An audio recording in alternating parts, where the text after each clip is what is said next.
Now, a few minutes ago, I spoke with South Carolina Congressman Jeff Duncan about Nikki Haley versus Donald Trump and what it means for the Republican Party. Take a look. Representative Duncan, thanks so much for being with us this evening. Now, Thank you. I feel very strongly about what happened this week between the Republican Party and what I think is a direct hit at Donald Trump. But let me ask you this.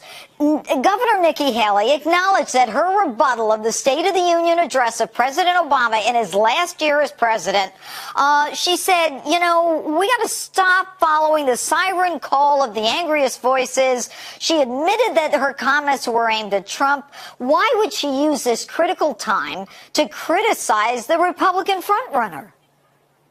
Well, it's unfortunate that she did. You know, I think Republicans, especially the establishment, should stop bashing the frontrunners and actually listen more to what they're saying, because what they're saying is resonating with American people as reflected in the polls.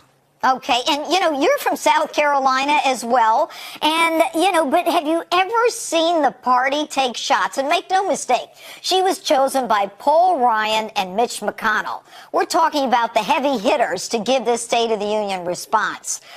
Is she so establishment that she is not listening and that she'd rather get an establishment candidate in there? I mean, what's wrong with the American people saying, or the Republicans anyway, we want Donald Trump? Yeah, you know, it's just funny that Nikki Haley's considered an establishment candidate now. She was a Tea Party candidate when she ran for governor in 2010. I served with her. I know her well. She is a very, very conservative person. I think she listened to the wrong advisors on this. I think the speech was wrong to bash the front runner. And I think ultimately what they need to do is try to incorporate some of the things that Donald Trump and Ted Cruz and some of the outsiders are saying, because the American people seem to like it, and it's reflecting in all the polls. You know, what's amazing is, you know, we have become so used to being politically correct that everyone is afraid to kind of go outside that box, but they should be worried.